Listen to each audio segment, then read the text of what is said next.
Hello everyone, Roman English presents one shot class on flowchart. আজকে আমরা ফ্লোচার্টের বিস্তারিত কিছু জানবো আর এটা যারা নিউ ফার্স্ট ইয়ার এবং যারা পরীক্ষার্থী সবার কাজে লাগবে।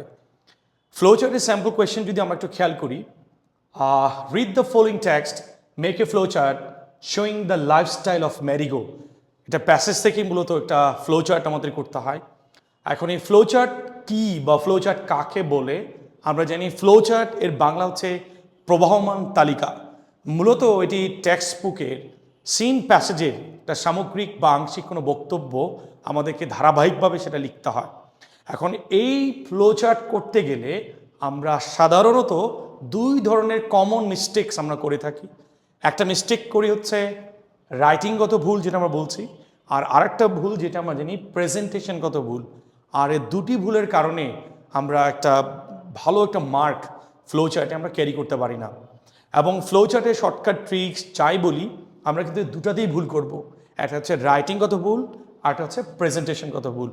এখন ফ্লোচার্ট করার আগে কিছু করণীয় আমাদের, যেগুলো আমাদের সবাইকে মেনে চলতে হবে যদি আপনি ফ্লোচার্টে ভালো মার্ক ক্যারি করতে চান। ফ্লোচার্টটা নিঃসন্দেহে কোনো প্যাসেজ থেকেই আসবে। সেক্ষেত্রে আমাদেরকে প্রথম যে কাজটা করতে হবে, you must understand the flowchart, you must understand the objectives of the flowchart. আর এটার জন্য তোমাকে যে কাজটা করতে হবে সেটা হলো গিভেন যে প্যাসেজটা থাকবে সেই প্যাসেজটা তোমাকে খুব কেয়ারফুলি পড়তে হবে, খুব ভালোভাবে বুঝতে হবে এবং বুঝে ওই যে প্যাসেজটা তুমি ফ্লোচার্ট বের করবে বা ফ্লোচার্টটা করতে যাচ্ছ তার মেইন মেসেজটা কি সেটা কিন্তু তোমাকে জানতে হবে। যদি জানো তাহলে তোমার ফ্লোচার্ট করার ক্ষেত্রে তোমাকে সহযোগিতা করবে। এখন ফ্লোচার্ট করার ক্ষেত্রে আমরা বলেছি দুই ধরনের ভুল। আমরা এখন দেখব প্রেজেন্টেশনগত ভুলটা কেমন হতে পারে। মূলত প্রেজেন্টেশন যখন আমরা করি ফ্লোচার্টটা আমরা দুইভাবে করে থাকি, একটা হচ্ছে ভার্টিক্যাল আর একটা হচ্ছে হরিজন্টাল। আমি আবার বলছি, ফ্লোচার্ট প্রেজেন্টেশন বা ফ্লোচার্ট আমরা যখন এটা প্রেজেন্ট করি আমরা দুইভাবে করতে পারি, একটা হচ্ছে ভার্টিক্যাল ওয়েতে আর একটা হচ্ছে হরিজন্টাল ওয়েতে। আমরা যদি একটু দেখি এখানে, এইটাকে বলা হয় ভার্টিক্যাল সিস্টেম, ভার্টিক্যাল ওয়ে, আর ঠিক এইটাকে আমরা বলছি হরিজন্টাল ওয়ে। ফ্লোচার্ট লেখার ক্ষেত্রে আমাদের কিছু নিয়ম আমাদের মেনে চলতে হবে। First, flowchart must be written in incomplete sentence. Flowchart কোনোভাবেই কোনো কমপ্লিট সেন্টেন্সে আমরা লিখতে পারবো না। এটা হচ্ছে ফার্স্ট তার কন্ডিশন, যেটা আমাকে মাস্ট ফলো করতে হবে। দ্বিতীয়ত, ফ্লোচার্টের ক্ষেত্রে একটা থিম হয় এভাবে যে নো বক্স নো মার্কস। এখন এই বক্সটা দুইভাবে আমরা করতে পারি, একটা হতে পারে আয়তাকার বা বর্গাকৃতির টোটাল 6টি বক্স আমরা করি, একটা দেওয়া থাকে আর 5টি আমাদেরকে বের করতে হয়। 3 নম্বর যেটা বলছে যে বক্সের ধারাবাহিকতা সিকোয়েন্স আমাদেরকে মেনটেন করতে হবে। আর বক্সের ধারাবাহিকতা আমরা মেনটেন করতে পারি ঠিক যদি আমরা নির্দেশ করতে চাই, আমরা তীর চিহ্ন দিয়ে পরবর্তী বক্সে আমরা নির্দেশ করব। আর মনে রাখবে, আমি আবার বলছি, ফ্লোচার্টের ক্ষেত্রে নো বক্স নো মার্কস। আর যেহেতু আমরা ইনকমপ্লিট সেন্টেন্সে বা আমরা লিখবো ফ্লোচার্টটি, এই জন্য কোনো লেখার শেষে আমরা ফুল স্টপ ব্যবহার করব না। এবং ফ্লোচার্টের মধ্যে যেহেতু বলেছি you have to understand the flowchart, ফ্লোচার্টের সবচেয়ে গুরুত্বপূর্ণ টার্মটা হচ্ছে কোয়েশ্চেনের যে শোয়িং বা হাইলাইটিং বা মেনশনিংয়ের পরে যে টার্মটা থাকে ওই টার্মটাই কিন্তু ফ্লোচার্টের মূল কাজ, যেটা আমরা করব। এখন ফ্লোচার্ট করার ক্ষেত্রে আমরা যে ভুলটা করি, আমরা মনে করেন একটা কোয়েশ্চেন স্যাম্পল অ্যান্সার হিসেবে দেওয়া থাকে এবং আমরা একটা একটা করে লেখা শুরু করি।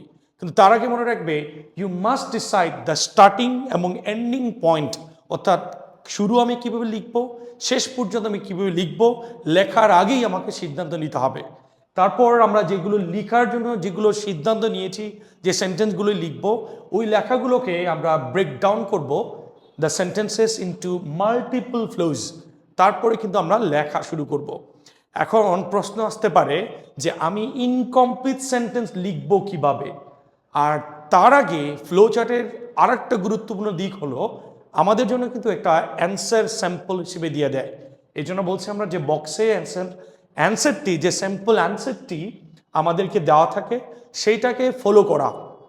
যদি আমরা সেটাকে যদি যেমন ভার্ব প্লাস আইএনজি দিয়ে দেওয়া থাকে, চেষ্টা করব সবগুলোই আমরা ভার্ব প্লাস আইএনজি দিয়ে করা। যদি করা থাকে B3 দিয়ে করা থাকে, সেক্ষেত্রে চেষ্টা করবো বাদবাকিগুলো B3 দিয়ে করা। এখন এই বক্সের ক্ষেত্রে যে স্যাম্পল অ্যান্সারটা কীভাবে থাকতে পারে, এক থাকতে পারে এভাবে verb plus ING plus extension, being plus V three plus extension, অথবা থাকতে পারে having plus V three plus extension, বা বি থ্রি প্লাস এক্সটেনশন, বা subject plus verb plus ING plus extension, বা এমনও হতে পারে preposition plus verb plus ING extension, এইভাবেও কিন্তু আমাদের থাকতে পারে।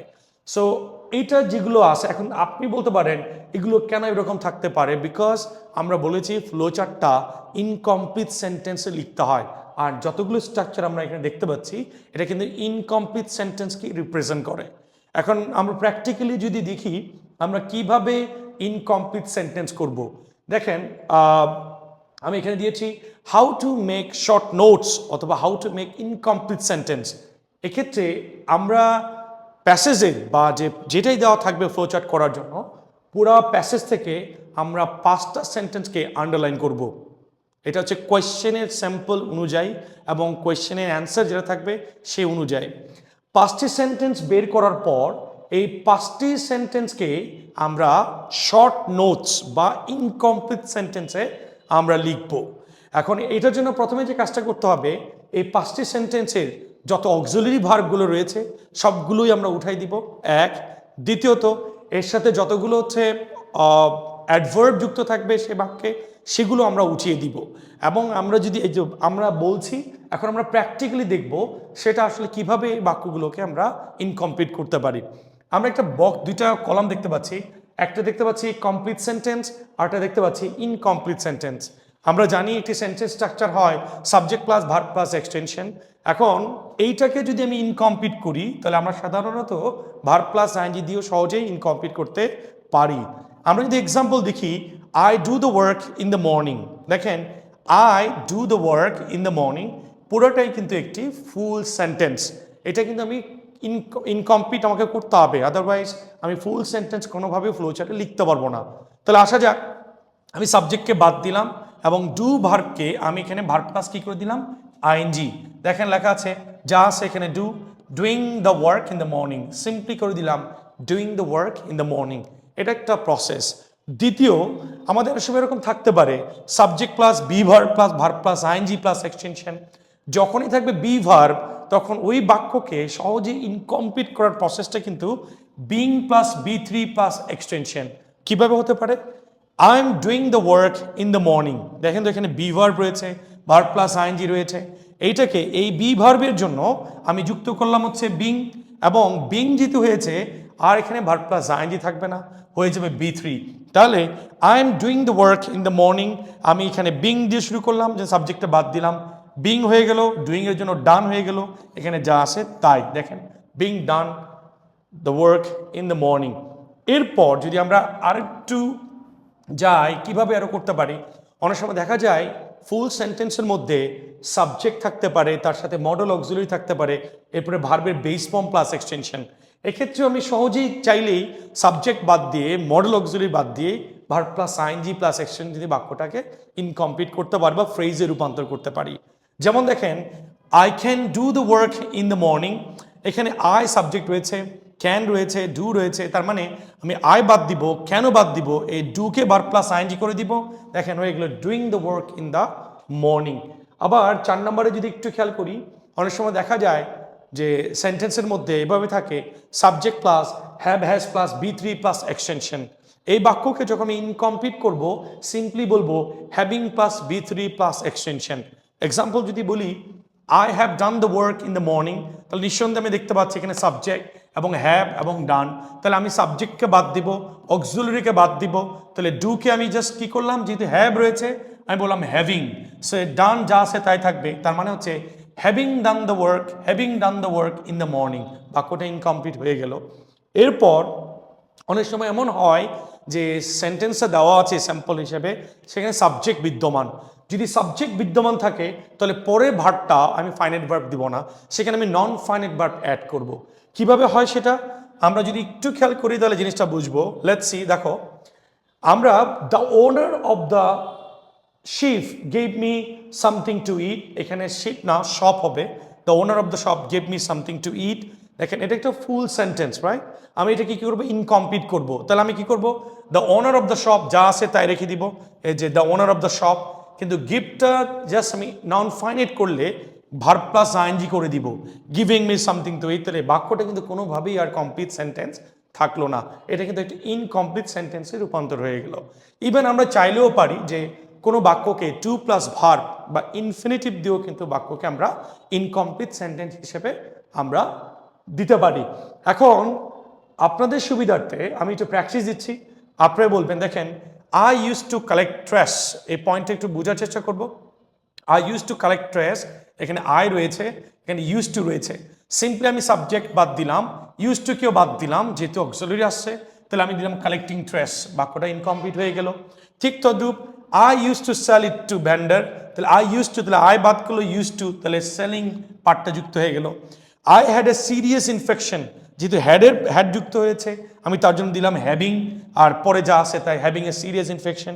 আবার যদি আমরা সিম্পলি দেখি এখানে যে 4 নম্বর, I worked for an ice cream shop, এখানে আই আছে, ওয়ার্কড আছে, সিম্পলি এই ওয়ার্ককে আমি কি করে দিলাম, ভার্ব প্লাস আইএনজি যুক্ত করে দিলাম, বাক্যটা ইনকমপ্লিট সেন্টেন্স হয়ে গেল। আবার এখানে যদি বলা থাকে এভাবে, I had to work for hours offering my ice cream, দেখেন আই বাদ যাবে, হ্যাড টু বাদ যাবে, আবার আমি ওয়ার্ককে কি করে দিলাম, working for hours offering ice cream.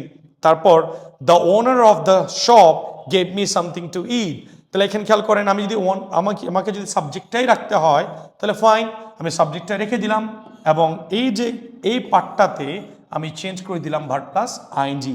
এইভাবেই আমি যে কোনো কমপ্লিট সেন্টেন্সকে ইনকমপ্লিট সেন্টেন্সে লিখতে পারি। আই হোপ আপনাদের এই যে ফ্লোচার্টের যে ধরনগুলো, যদি আপনি এইভাবে প্যাসেজগুলো ফ্লোচার্ট আকারে যে কোয়েশ্চেন থাকে সেগুলো সলভ করেন, একাধিক কোয়েশ্চেন সলভ করেন, অ্যাটলিস্ট 10 থেকে 12টা, তার মধ্যে আইডিয়া হয়ে যাবে যে হাউ টু রাইট ফ্লোচার্ট, এবং আপনার কমন মিস্টেকগুলো আর হবে না। So thank you very much, next কোনো ভিডিওতে আবার দেখা হচ্ছে।